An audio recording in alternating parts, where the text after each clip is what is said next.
Hello and welcome back to all of our fabulous listeners. I hope that you had an amazing holiday season. I wanted to create a mini-sode following up on one of the topics that we briefly mentioned during our holiday episode.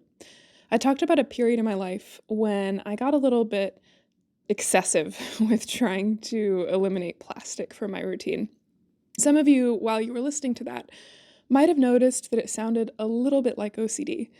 So I thought that was worth a deeper discussion. I want to dive deeper into what is OCD, where does it overlap with ADHD and autism, and how do you even tell the difference? So let's jump right in. Welcome to It's Just AuDHD. We're two curious ADHD coaches, and we're going deep on the how, the why, and the strategies to get through the difficult moments and how to make the best of life with AuDHD. I'm John, and I've got an adult diagnosis of ADHD. And I'm Tarah, and I have a late-in-life ADHD diagnosis and an even later autism diagnosis. We're going to be diving headfirst into the messy and often complicated research around ADHD and autism. And we're bringing you along for the journey as we break it all down and make sense of everything. Because sometimes it's just life. And sometimes it's just AuDHD. So before we begin, I just want to remind you that this podcast is for informational purposes only and should not be considered medical advice. It is not intended to replace professional medical care. We are not doctors. We don't claim to be. We are just a couple of nerds who find this information and this research really fascinating and we want to discuss it, but please keep your medical decisions between you and your doctor and keep us out of it. All right, let's begin. So first of all, what is OCD? I think one of the things that it has in common with both ADHD and autism is that the public perception of what OCD is doesn't really match the actual presentation and the lived experience of the people who have it. So kind of in the same vein, when people are forgetful or hyperactive or something for a day and they go, oh, everybody's a little bit ADHD. You hear that a lot with OCD where people will try to organize a desk or straighten out a picture and they go, oh, it's just my OCD. And to be honest, that's not at all what OCD is. Unfortunately, it has just taken on a very different meaning when it's used colloquially. So imagine there's a television set and it's got a bunch of different channels on it. One of those channels has really distressing content, like gory, bloody, graphic horror movies or something. Like insert whatever type of channel you would find really distressing if you had to watch it for 24 hours a day. So most people have a functional remote and they're able to change the channel. And so they might stop on this channel for a minute or two, but once they see something too graphic, they're going to change the channel. Maybe your channel button even gets stuck for a couple more minutes, but you're still able to be overall in control and change the channel when you want to. Well, for someone with OCD, the remote is completely broken. They're not able to flip away, and their television set is stuck on this really graphic, distressing channel. So you can imagine if you were in that situation, you might become increasingly desperate to try and figure out how to get the remote to work again. And so that's kind of what's happening. They're mashing different buttons in different order and stuff like that just to try and figure out something to get this awful channel to turn off. And sometimes it might even work if you do just the right combo of buttons. So that's where compulsions come into play. They're trying to do things to alleviate these really distressing thoughts. And so to an outside observer whose channel, whose remote control is functional, they would be like, what are you doing? Just click the channel button, just change the channel. But someone with OCD can't do that. And so the problem is even if those compulsions pay off, even if they press the right number of buttons in the right order and it changes for the day, it's gonna come back tomorrow and it's gonna get stuck on that channel again. And so it's just kind of the same process over and over, rinse and repeat. And that's why OCD is such a serious condition and really shouldn't be taken lightly. People shouldn't act like, oh, everyone's a little OCD, because that's really offensive. Now, people with ADHD and autism may have a similar problem where our controller is broken and we can't change the channel. But the difference is that our television set gets stuck on like our favorite TV show. And so this would be like our special interests or hyperfixations, right? And so an outside observer might be like, oh my gosh, that's so bad that your controller is broken. You need to go in and get that fixed. But for us, it's like, why would we? We're watching the program that we would otherwise want to watch anyway. Like, it's not a big deal. And in fact, if someone told us that it's bad that we're watching our favorite TV show over and over all day and that we need to like change that, that would actually decrease our quality of life because we're watching exactly what we want to watch. And so that's kind of the key difference, is that for us, our minds get stuck on like a special interest or hyperfixation, but it's not a negative experience. It's a positive experience, in fact. But for someone with OCD, it's a deeply distressing experience, and that's what drives them to have compulsions to try and help alleviate those distressing thoughts. Another thing that it has in common with both ADHD and autism is that it's behaviors that everybody exhibits from time to time, but it's really defined by the severity and frequency of those behaviors. So in the same vein that, like, yes, every once in a while people lose their keys, with ADHD, those memory issues happen every single day, and it has a tremendous impact on your life. The same can be true of OCD. Everybody has obsessions from time to time, and everybody has compulsions from time to time. But with OCD, it is a daily occurrence, and the magnitude matters quite a bit. So to give you kind of a point of reference, they use what's called the Yale-Brown Scale to be able to measure your OCD. That's the test that they typically administer. And that test has scaling questions to basically figure out how extreme are your obsessions and your compulsions. And so on that test, the categories are like, I have obsessive thoughts for 3 to 8 hours per day, or I have obsessive thoughts 8+ hours per day.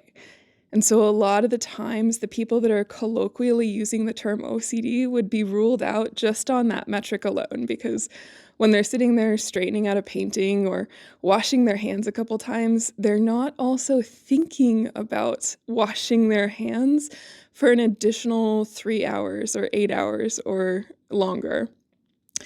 Now, the problem is that for someone with ADHD or autism, thinking about one thing for 8 hours per day with our hyperfixations and with our special interests can actually be kind of normal for us. And so that's where the water starts to get a little bit muddier, where the distinction is. To be honest, we tend to naturally score a little bit higher on tests like the Yale-Brown Obsessive Compulsive Scale, just by the very nature of ADHD and autism. First, I'll give you a couple clear-cut examples of what OCD is, where it really doesn't overlap with ADHD or autism. Basically, with OCD, you have an obsessive and distressing thought, and you have this thought over and over and over all day long. You can't banish the thought, because everybody has intrusive thoughts. You know, like everybody driving a car once or twice has had the thought like, oh, what if I just drove off the side of a bridge or something? But the difference is that for most other people, you can banish that thought and just be like, oh, that's weird, that's not nice, and not think about it again. But with OCD, you don't have that same level of control over your own brain.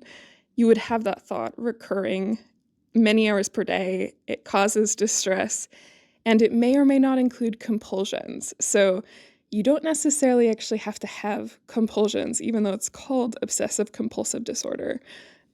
There's a form of OCD called pure O, where it's just the obsessive thoughts and you don't act on any sort of compulsions.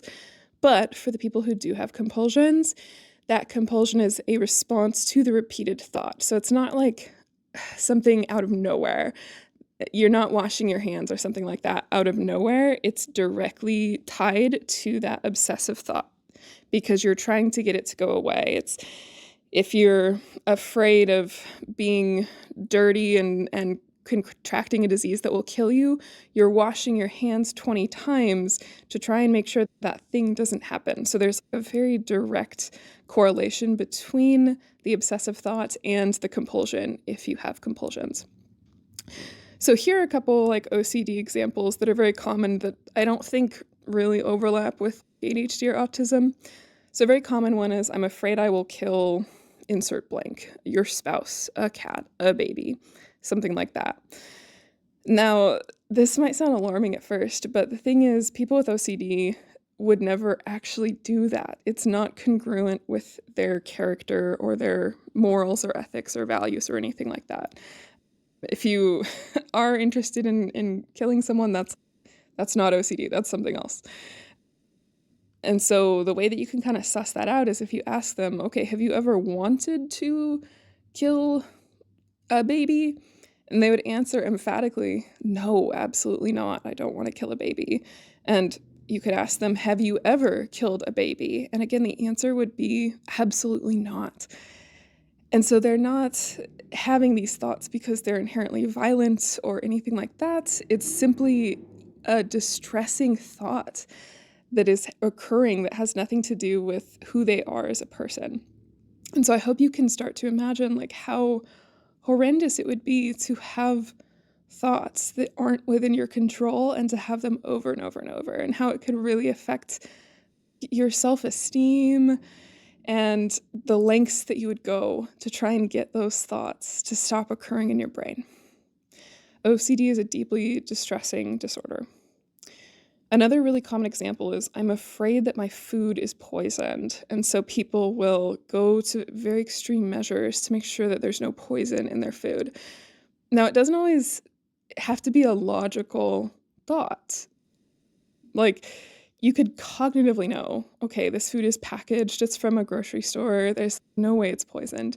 But the OCD isn't dependent on whether it's like a logical thing. It's a driver that's not coming from a logical place. And so, of course, if you're having this thought, you might act on a compulsion to go to extreme lengths to try to like alleviate that anxiety and that horrible feeling of just like having that recurring thought, is my food poisoned? Is my food poisoned?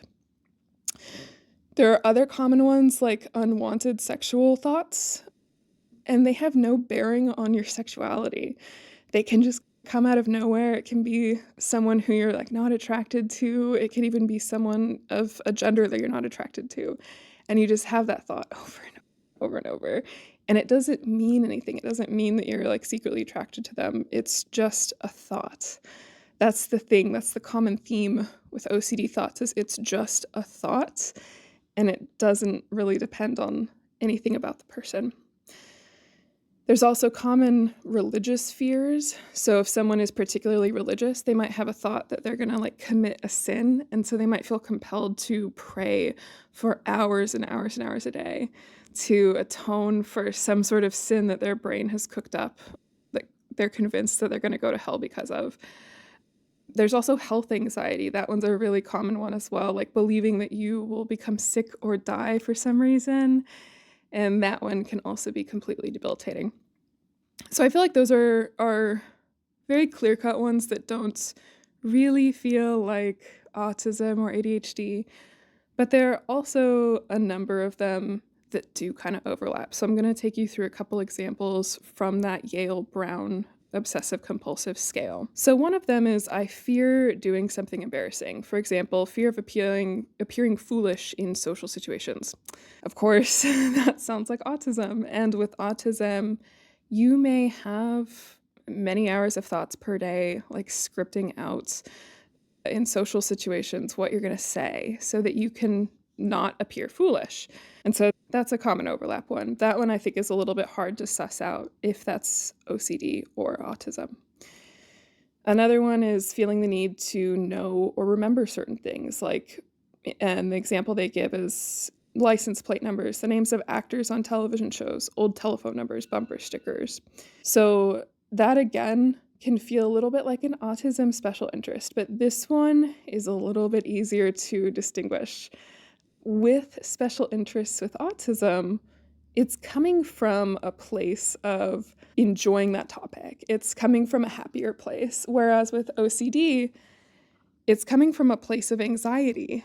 It's coming from a place of, if I don't remember these insignificant numbers, something horrible will happen. A family member will die. I will die. A stranger will die. On that sort of order of magnitude. And so the motivation is really the crux of the issue with this one. Another one is that you're bothered by intrusive mental nonsense sounds, words, or music. So like words or songs or music is playing in your mind that you can't stop. Of course, this sounds a little bit like echolalia, and in fact, another compulsion that they list is repeating certain phrases over and over and over. So the distinguishing factor, again, you're going to see this is the common theme, is with echolalia, which is a common autism trait, where we repeat noises or phrases or sound effects or something like that over and over. It's actually a form of stimming. And so we aren't doing it because we're like afraid of the consequences if we don't. We're doing it because it simply feels good. And so that's a really major distinguisher between the two. Another common one that has a lot of overlap with ADHD is checking things. So going back and checking 10, 15, 20, 100 times that you turned off the stove, that you locked the door, things like that. And this can sound a lot like ADHD because we do have to check with our working memory deficits to make sure that we did those things. But the difference to ask yourself is if you just have ADHD and someone was like there with you and they told you like, yep, definitively, I saw you turn off the stove, or like I saw you lock the door or something, would you put it out of your mind? And I think most people with ADHD would be like, hell yeah, I'm so glad to not have to think about that or worry about that anymore. And you wouldn't think about it again for the rest of the day. But with OCD, you're still going to have that compulsion to want to go back and check, even if you can say for certain, even if you had a video feed and like saw it on a camera, yes, I turned off the stove or I locked the door, that checking compulsion, that desire to go back and check is still going to be there. But I hope that this gives you a little bit of an insight onto what OCD is and where the overlap comes from. How much do these conditions overlap? For both ADHD and autism, it's quite a bit. The statistics are a little bit different depending on which studies you reference, but some of them have found that like 30% of individuals with OCD may also have ADHD, for example. And the inverse is true of people who have been diagnosed with ADHD. They think like 17 to 25% of them exhibit symptoms of OCD. Those numbers will have to like settle out to a common place at some point because obviously the overlap on both sides should probably be the same, but the research on all this stuff is new and it takes a while for it to settle in. And then the same is true of OCD and autism. They found that autistic people have twice the risk of being diagnosed with OCD later in life, and people with OCD are 4 times more likely to receive an autism diagnosis. They also have said that nearly half of all people with OCD show significant autistic traits, which I don't love the term autistic traits just because the line between autistic traits and like autism proper, is kind of an arbitrary human-made definition by a handful of like researchers and clinicians. So I think it's fair to say that half of people are probably just autistic. So in those studies, they've shown that around half of all the people with OCD score above the clinical threshold when taking the autism quotient, which is one of the diagnostic tests for autism. So there's quite a bit of overlap between these conditions, as you can see. But how do we know that it's real? Like, how do we know that the tests for OCD aren't just misdiagnosing people with autism and ADHD and vice versa? They've actually done genetic studies as well to look into this. So as a reminder, autism is a polygenic inheritance condition, What that means is there are multiple genes that control the expression of autism. It's not just like one single gene, and it is a highly genetic condition, if not entirely genetic. So the reason that people talk about the autism spectrum, it doesn't mean that everybody is a little bit autistic and exists on the spectrum. It actually means that of the people who are autistic, their traits exist on a spectrum. So one person might have a little bit more rigid routines and might be a little bit more of a systemizer, but have maybe like less social impairments. And then somebody else might have more social impairments, but might be a little less rigid, things like that. So it's all on a spectrum of the group of people who are in fact autistic. The reason for that is because there are so many genes dictating the inheritance of autism, and your particular expression depends on which of those genes you inherited. And by the way, this is the same exact thing for ADHD. It is also a polygenic inheritance condition. And we know for certain with ADHD, it's like 100% genetic. There's no question. And there's even very little evidence that it's epigenetic, which means that expression can be turned on or off. What the research has largely shown is ADHD will happen if you have those genes. Your environment doesn't like really matter at all. So there's moral of the story. There's a lot of genes that control autism, and it seems like it's similar with OCD. There was one paper that showed that of the 624 autism genes, I told you there's a lot, and the 86 OCD genes that they've identified, there was overlap of 43 genes. So both of these conditions share 43 genes. That's half of the OCD genes. So clearly there is a genetic component that is driving the co-inheritance of both autism and OCD. And we have the study linked in the description, by the way. What's actually going on in the brain, though, to cause OCD?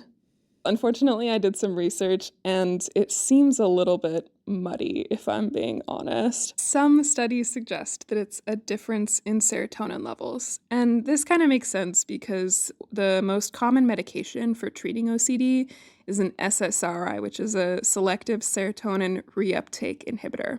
And if you remember from our ketamine episode, what this means is that if your brain was a bucket with holes in it and you had a water faucet, basically dumping water into the buckets, what the SSRI is doing is blocking a couple of those holes in the serotonin bucket so that you have more available serotonin at any given time. So that's the theory behind why the medicine works for some people with OCD. There are other studies that actually show that it's a difference between GABA and glutamate levels, like having an imbalance, and that one's really interesting to me because that's actually the same root cause as autism. And so that makes sense with how much genetic overlap there is, where you would have either too low of GABA or too high of glutamate. And so your neurons are firing too frequently because GABA and glutamates are the ones that control how often your neurotransmitters fire, and so they have to be in perfect balance so that you don't have over or under firing for all the neurons in your brain. Finally, there were a couple studies that I found that actually showed that it was too low BDNF, which is brain-derived neurotropic factor. And if you remember from the ketamine episode, that is also the chemical that controls the regrowth of dendritic spines. So in other words, that's the chemical that helps with brain regrowth or neuroplasticity. And that one was interesting to me as well because they're doing some preliminary research on whether OCD can be helped with ketamine, because that's what ketamine does. It helps indirectly through a really long chain reaction to increase the level of BDNF in your brain. So what we might find down the road is that maybe it has multiple root causes or something like that. Or maybe someone will come up with a theory to unify why all of these things seem to be true. But it seems to me that right now we don't have the clearest understanding of what causes OCD. So now I want to talk about a couple examples from my life and how those may or may not fit into the OCD picture. So I already shared the plastic example, and I'll talk about that more later, but I do want to mention that I don't necessarily self-identify as a person with OCD. So this is from a purely non-clinical perspective, and I think you could maybe make arguments in both directions that what I experienced was or was not OCD. But from my own just self-conceptualization, from my own perspective, I don't necessarily feel like I need the OCD label just because I feel like everything that I've experienced is sufficiently explained through ADHD and autism.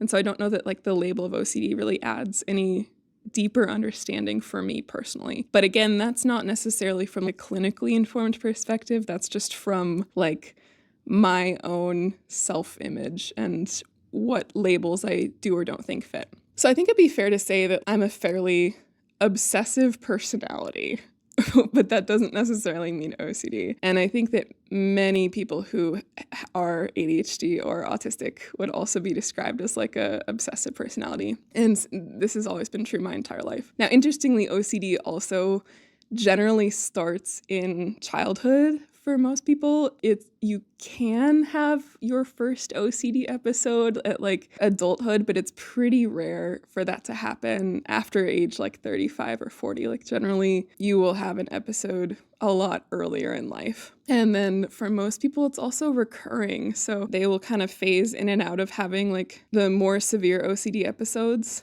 throughout their life. And so that's why it's really important. We're going to talk later about what you can do if you feel like these descriptions resonate with you. But it is really important to get treatment so that you're able to cope with it for now and for in the future as well. For me, I've certainly had very obsessive episodes, and I'm going to talk about one that was strictly good, strictly positive, one that was kind of mixed, and then one that was negative, and differentiate them. And so clinicians, if any of you are listening, I think that this is the crux of the issue. For people who are ADHD or autistic, we will have kind of obsessive episodes, but it's really important to not pathologize them because they may be bringing us joy, particularly if they're tied to like a special interest or hyperfixation. And if you pathologize them, it ends up bringing us a lot of like shame and guilt, and it makes us stop doing behaviors that are not only natural for us, but actually beneficial, because engaging with special interests and hyperfixations is a really good way for autistic people and ADHD people to manage stress levels and just generally feel more fulfilled. So the first example for me is doing research on medical conditions, especially ADHD and autism. I've had medical professionals suggest that this is like some sort of health phobia. I've had them call it like a health anxiety thing before, and this is just not the case. Doing research, doing this stuff genuinely brings me joy, not only because I get to understand myself, like how cool is it that there are books and studies and stuff written about my specific brain? I think that's awesome. I always joke that I come with a user manual and all the neurotypicals are a mystery. But it also allows me to help my friends. Like I've had people come to me with issues and I'm like, hang on, let me pull out the study because I have a really good memory for this stuff because I love it. And that's really common for if you have a hyperfixation or a special interest to have a really good memory for this stuff. It's also allowed me to have this podcast. I mean, I couldn't do stuff like this if I didn't do hours of research. And it might seem abnormal to people on the outside because there are a lot of days when I will get off work and I will literally spend 8 hours watching medical conferences and reading papers and stuff like that. And I get that seems weird to the neurotypicals. But it brings me joy. It makes me feel happy and fulfilled. Literally sometimes when I get a new study that's like something interesting that I can really sink my teeth into, if I read it too close to bed, I can't sleep because I just get too excited wanting to read it all. Like I've stayed up all night reading 70-page research papers before because I think it's fun. And so if someone were to pathologize that and tell me that's unhealthy and I need to address it and it's threatening my mental health, I would be devastated if I didn't know any better. So that's where clinicians, it's super important to check in and see like what impact these quote unquote obsessive behaviors, probably not quotes, it probably is objectively obsessive, but like you have to check in and see the impact that it's having on people. It's also important to continuously check in. So I've had special interests and hyperfixations take a turn for the worse as well. And that's when it's important to intervene. So another example from my life is during COVID, I had to do research to get new furniture. My cats like to consume anything upholstered, and so they like ate the arms on my couch, like literally were like eating the stuffing out of the arms on my couch. And they destroyed a really nice recliner and stuff. And so I was like, I have to get new furniture that is like completely cat proof, so like outdoor furniture. And so at that point I actually developed a bit of a hyperfixation on interior design. So I ended up spending months and months doing research on couches and chairs, and it got to the point where, and still this is true to this day, I can go into like design museums and I'll see like a chair or something like that, and I'll know exactly like what decade it came from, who the manufacturer was. Like I can name all the notable advancements in chair technology in the 20th century. I learned a lot about couches and chairs. And so this was during COVID, so it was pretty normal actually to not go out after work. But what I would do is after work, I would sit and just scroll on like furniture websites for 8 hours a day. And this was really enjoyable for me for the first 8 months. And I still do look back on this time period fondly because interior design has become something that's like very important to me and my sense of identity. But the problem came at around the 8-month mark or the 9-month mark or something when I was trying to order a couch. And I just got so anxious because it was like, I'm never going to find the perfect couch. And so I'd come close to ordering one and then I would go back and do more research. And this just kept repeating and it was like actually genuinely causing me distress. And so the really good thing is that my therapist picked up on the fact that it was causing distress, and that's when she decided to intervene. So at that point, she was like, okay, you're going to just pick out a couch. Like she didn't literally tell me that because therapists aren't supposed to like tell you what to do. They're not supposed to make decisions for you. But we had a good therapy session and that was, or a number of sessions. And that was what we decided would be the best course of action for me so that I could stop getting so anxious about finding the perfect couch and just get a darn couch because I knew every furniture website inside and out. And so I think that's a really good example of when hyperfixations can turn toxic. And I think that's something that all neurodivergent people and their therapists should be aware of. But to me, I don't know that that feels like OCD, just from the standpoint that like, yes, I meet the criteria for like, did I spend 8 hours a day thinking about furniture? Yeah, absolutely. Did it cause distress? Yeah, towards the end it absolutely did. But once I got the couch, it went away. It was over. And so that's not really typical of OCD. With OCD, engage in compulsions to alleviate the thought, but the thought will still come back. Or you might even find a new thing to be anxious about and have the recurring intrusive thoughts over if you somehow completely overcame the last set of intrusive thoughts. And so that just wasn't the case for me. Like the couch was the end of it. And so to me, it just feels like a hyperfixation gone wrong. Now, the last example I want to give is the plastic one and talk about that a little bit more in depth. And this one is probably the closest to what you maybe could argue is OCD. And to be honest, I don't know. I don't know for sure if this would be OCD or not. My sense is that it's not, but if there's any listeners out there that feel really strongly one way or another, would love to hear your take, particularly folks who have OCD. We have a video linked in the description section with people who are both autistic and OCD. And so I really recommend that folks give that a listen if they want to hear that from the perspective of folks who like definitively have OCD. But if folks want to chime in on this story, we'd love to hear your thoughts as well. Anyway, this was the plastic episode, and I've always had concerns about plastic waste, but there was a point in time, and I don't really remember, when it just got a lot worse. And maybe it was just seeing some of the news about like plastic sticking around. And this was a number of years ago. So I guess to jump a little bit ahead in the story, the good news is that I did get treatment, and now with all the recent news about like PFAS coming out, it bothers me to the extent that it probably bothers most humans reading about like forever chemicals. But it's not something that I'm obsessing over. Once I close the article, I don't really think about it again for the rest of the day. And so I hope that this gives people hope, whether it's your typical like ADHD and autistic anxiety, or whether it's OCD. there are treatment options available and they can work. But at any rate, this was a couple years ago, and my anxieties about plastic really intensified, and just the thought of like stuff existing forever in our landfills like really got to me. And so what started happening is when I would go out in public and I would see someone like throwing away a water bottle into a trash can instead of a recycling bin, I would have this overwhelming urge to go and like fish it out of the trash can.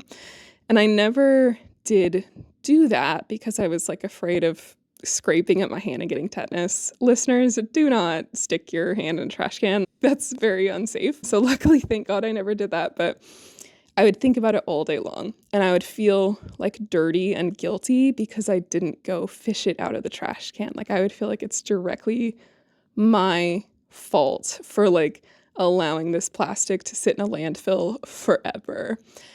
And the similar thing would happen too when I was in like a bathroom. I would have this overwhelming, like icky, yucky feeling when I would see people using paper towels instead of like a hand dryer, and especially if they would use a bunch of pieces of paper towels. And so this wasn't coming from a super rational place, especially the paper towel one, just because like paper towels are not gonna make a huge difference. They're like compostable and it's from trees. But at the time, I didn't have the same frame of reference. Like it just felt overwhelming, and I would just sit and think about it all day long. And so I was trying to eliminate plastic from my routine. And on the surface, I would be really good at this type of thing. Like I'm good at research, but it quickly became overwhelming. So for example, I wanted to buy a new shower curtain, and I didn't want to get a plastic shower curtain because that's like a net new sheet of plastic. And then I do research and I'm like, I'm going to buy cotton. But then it turns out cotton is really water intensive. Okay, I'm going to buy bamboo. It turns out bamboo as a grass is like a really renewable resource, but then it takes a lot of chemicals to convert it into a fabric. Okay, I'm going to buy hemp. Well, a hemp shower curtain is $80 on Amazon. Do I really want an $80 shower curtain? And you can imagine it was that same process with everything in my routine. It was shampoos, conditioners, floss, clothing, food products, on and on and on. And I would go through that spiral with every single product. And so my therapist started to notice that this was becoming problematic. And so what we did is something called ERP, or exposure response prevention therapy.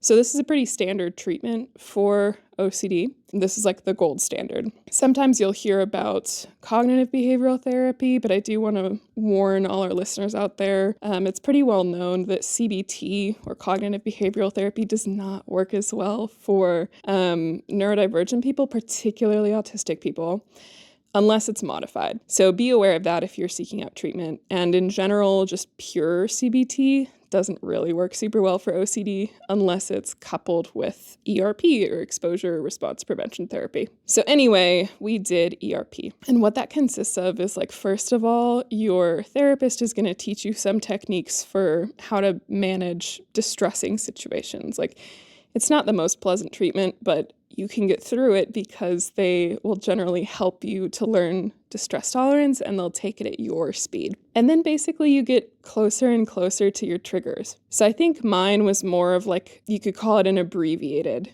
ERP. It wasn't like a really long drawn out process. And what we just agreed on is like, I'm going to throw some water bottles in the trash, or I'm going to use a paper towel instead of a hand dryer. And at first it felt horrible, it felt really yucky and awful. But then over time I acclimated and it became more manageable. If you were doing more of like a full-blown ERP, it might take a lot longer. And so an example of that would be if you were convinced that you were going to like drown in a swimming pool, and so you like couldn't get near bodies of water. What they might do after they've taught you appropriate distress tolerance is, for week 1, you might drive past a swimming pool, and then they would check in and make sure that you're like managing the associated distress with that appropriately. Then week 2, they might have you sit in the pool area and not get in, but just sit in a lawn chair next to a pool and make sure that you're managing the distress with that. Okay.